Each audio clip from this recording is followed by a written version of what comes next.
Another week has passed, which means there is another weekly meal prep to share with you all. Hi y'all, this is Dipty and welcome to LifeAdmin365.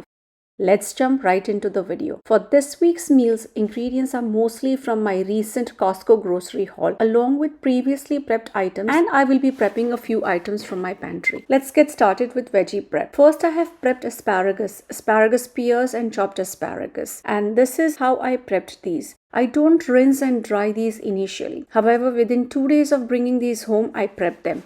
Hold asparagus stem towards its base end and snap it. It will snap and break at the right spot. Save the snapped based portion separately from the top spear end. The spear end portion is soft and crunchy and the most edible. I store it in paper towel lined container, and when stored this way, it lasts for 4 to 5 days in refrigerator. The base portion is tough and woody and is usually discarded, but this is too much to throw away. So I cut the base portion into small pieces as far as my knife could easily cut. Once knife experienced resistance, I stopped cutting. This portion was woody and I discarded it.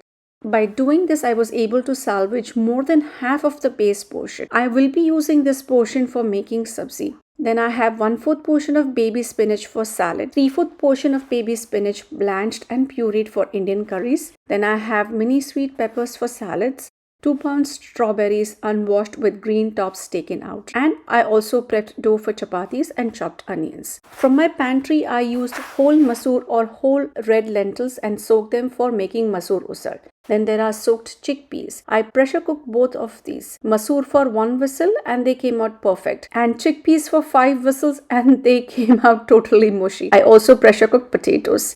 In between pressure cooking lentils and potatoes, I managed to prep low-carb keto-friendly ricotta cheese malai barfi. I skipped cutting it in portions. I was tired by the end of the prep. It took me about 4 to 4.5 hours, excluding soaking time, to prep veggies and pressure cook lentils, to cook and peel potatoes, and to make barfi and wash and dry bigger pots and pans. On to my weekly plan. It's Monday and I have masoor dal usal, mixed veg paneer bhurji and roti on my meal plan. I prepared this masala in hot oil and it had onions, tomatoes, chopped green chilies, red chili powder, mustard and cumin seeds and ginger garlic paste. Added 1.5 cups of pressure cooked masoor dal to the prepared masala. Added water and mixed well. Adjusted seasoning per taste and brought it to simmer. Turned off heat, added cilantro and gave everything a good stir. And it was ready. Typically, paneer bhurji doesn't have veggies, but this was my way of getting sabzi in everyone's tummy. I wanted to make something high in protein but low in carb that I could take with me to school and at the same time have something veggie based for others as well. Quickly made rotis for Milind. For my school lunch, I took paneer bhurji, crunchy whole lettuce leaves, keto almond halwa, and for snacks, I had roasted almonds and keto crackers. These are my bhurji lettuce boats, crunchy and delicious.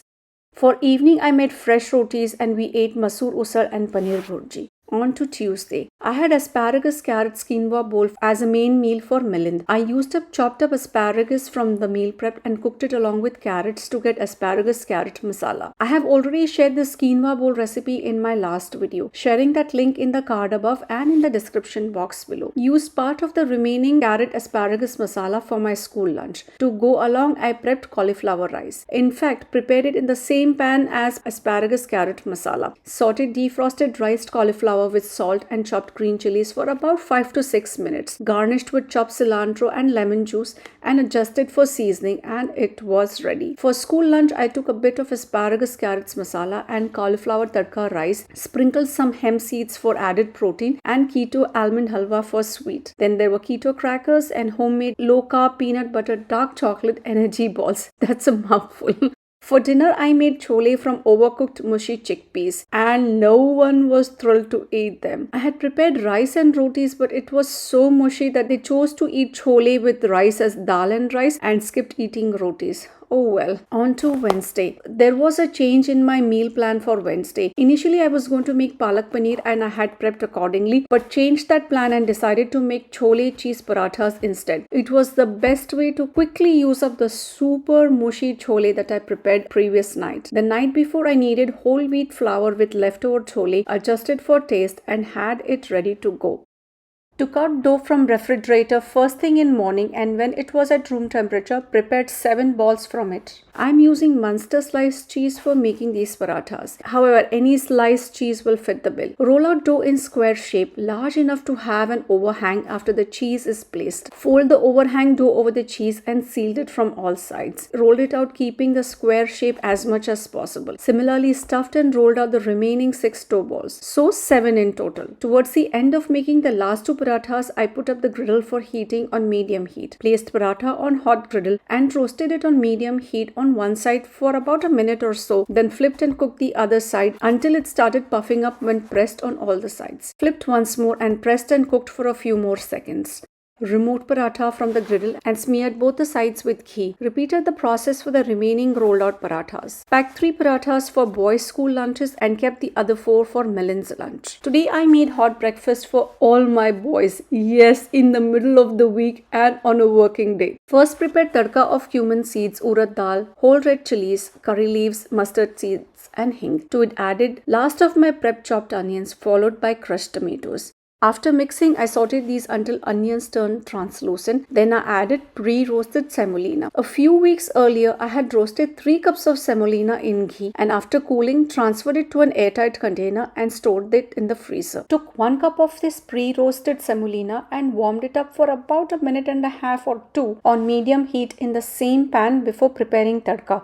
Added about 2 cups of boiling water and mixed well. Cooked covered on medium heat for about 2 minutes. Uncovered, added chopped cilantro and mixed well. Upma was ready in literally under 10 minutes. For my school lunch, I took baby spinach strawberry salad with pecans, blue cheese and creamy poppy seed dressing. This dressing is very easy to make. I just use vegetarian mayonnaise, sour cream, salt, black pepper and lime or lemon juice. Typically, black poppy seeds are used in this dressing, but I had white, so I went ahead with white poppy seeds. For dinner, I made fochipo or fornichi podi for the boys. Crushed 4 rotis remaining from 2 days before when I made chole. Since everyone ate chole with rice, I had these as leftovers. And what best way to use leftover podi than make fochipo? First prepared tadka of mustard and cumin seeds in hot oil. Then added chopped cilantro stems, chopped green chilies, onions and lastly turmeric. Mixed well and sauteed onions until they softened.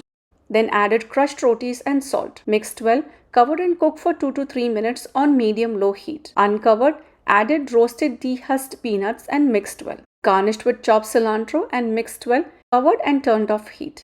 And it was gone within minutes of being served. On to Thursday. Instead of the typical sabudana khichdi that I make on Thursdays, I chose to make aloo parathas. Grated 3 pressure-cooked potatoes, some paneer and added salt and spices like amchur powder, red chili powder, crushed garlic, grated ginger, cumin coriander powder and lastly turmeric.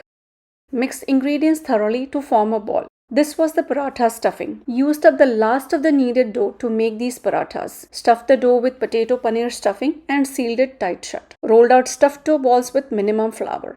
Placed paratha on hot griddle and roasted it on medium heat on one side for about a minute or so, then flipped and cooked the other side until it started puffing up when pressed on all sides. Flipped once more and pressed and cooked for a few more seconds. Removed paratha from griddle and smeared both the sides with ghee. Repeated the process for the remaining rolled out parathas. As usual, packed 3 parathas for boys' school lunches and left the others for Milan's lunch. Thursday is a fasting day for me, so I keep myself restricted to coffee and nuts. However, today I did take erythritol sweetened whipped yogurt with fresh fruits. Made full meal for tonight's dinner. Before leaving for work, I took out previously cooked mixed dal from freezer and it was ready to go when I came home. As usual, prepared tadka, sauteed onions, tomatoes, garlic and ginger. And then added thawed out mixed dal. Added water, salt, goda masala and brought it to simmer. Then moved it to the back burner and started preparing bhindi sabzi. Garnished with chopped cilantro and it was ready. I completely forgot to prep bhindi during my meal prep time. But it was starting to go bad, so I decided to use it up right away. Had to spend good 30 minutes on rinsing, drying and cutting it. Well, at least it didn't go to waste. I drizzled cut bhindi with juice from 1 large lemon and mixed it in well. I have already shared bhindi recipe in one of my shorts video, so not sharing here it in details. Linking that video down below and in the card above. To cut out the gooiness of bhindi, sometimes I use lemon or lime juice, sometimes I use a lot of amchur powder, and sometimes I used amsul or kokum. Today I used lemon juice. When almost cooked, added salt, cumin, coriander powder, goda masala, sugar and chopped cilantro. Mixed well and it was ready. While sabzi was cooking, transferred mixed dal varan to a serving container and started preparing chapatis. I also had to knead additional dough because I used up all my dough for making the parathas in the morning. Needed about 4 cups of atta to make the dough, and this should last me for a couple more days. Moving on to Friday. Boys were going to eat at school, so I didn't have to do anything on that end. For Millen's lunch, I made black bean and corn quinoa bowl. I had cooked quinoa a couple of days earlier for my Tuesday's meal. Bulk prepped it on Tuesday, used half of it for making asparagus-carrot quinoa bowl, and today I'm using the other half for this particular recipe. I have already shared this recipe in details in an earlier video, so not sharing it here. Linking that video in the description box below and in the card above. For my school lunch, I took grilled asparagus spears sprinkled with hemp seeds. Preparing grilled asparagus spears is very easy. Drizzled olive oil, salt and black pepper on the spears, spread them out on a baking sheet and grilled in the toaster oven for 10 minutes at 350 degrees Fahrenheit. Also took crumbled blue cheese, roasted almonds, keto crackers and my favorite keto chocolate peanut butter energy balls. For Friday dinner, finished up all the leftovers from the week and the quinoa remaining from morning. Prepared rice to go along with the leftovers and called it a meal. On to Saturday. Made a heavy breakfast of omelette roti. Made roti from dough kneaded on Thursday evening and cooked it paratha style. That is, applied butter while roasting it on the pan itself. Pressed and turned and cooked on both the sides to make it a little bit crispy. Prepared a couple of rotis at one time. Then poured whisked egg masala mixture on greased hot griddle.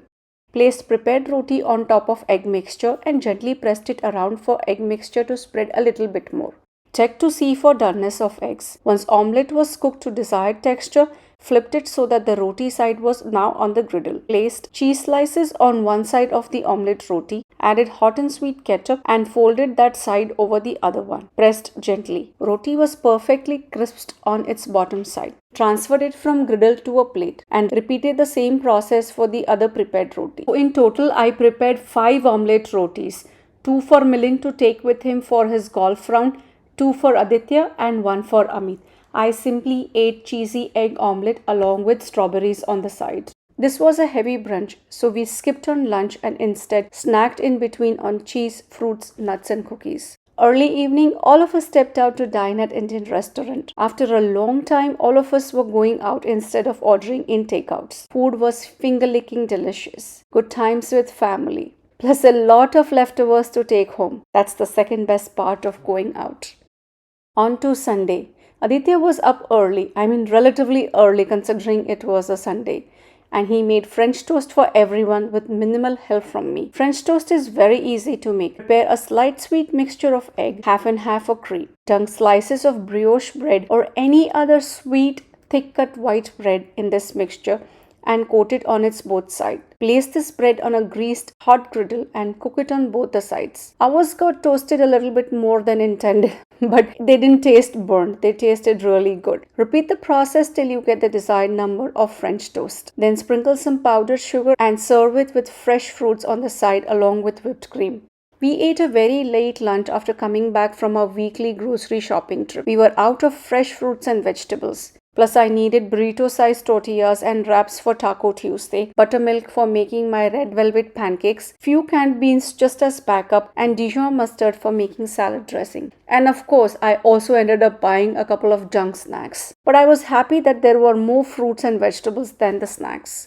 For dinner, I made methi mixed dal varan from the last serving of the previously cooked mixed dal. I heated up frozen chapatis to go along with it. I had just finished about 4 hours of meal prep for the upcoming week and I did not have any desire to do any more cooking. And that brings me to the end of another weekly meal prep. I hope you enjoyed watching today's video and got some value from it.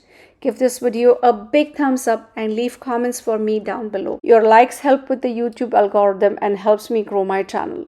And if you haven't done so already, please subscribe to my channel LifeAdmin365 for more such meal planning, meal prepping and recipe videos. See you all in the next one.